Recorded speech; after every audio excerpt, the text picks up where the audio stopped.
एक कप में दूध है, ये कप बिल्कुल फुल है, अगर मैं उठाऊंगा ये घिर जाएगा।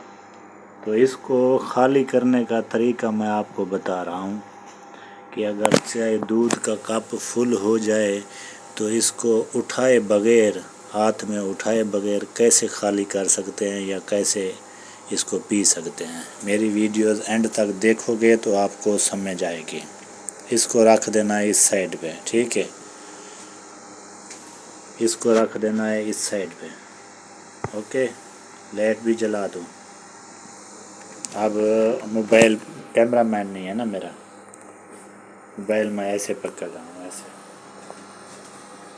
ठीक है, ओके।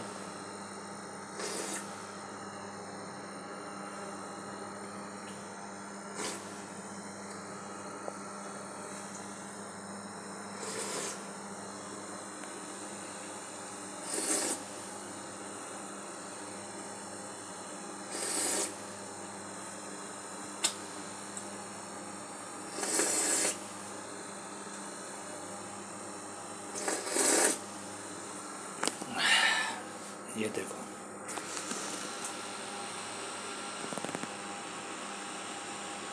हो गया खाली।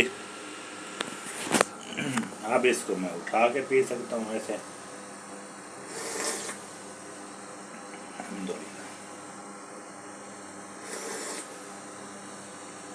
ये ओमान का दूध है, फ्रेश। इसका नाम है इस कंपनी का अल मरई। ये बेस्ट कंपनी है।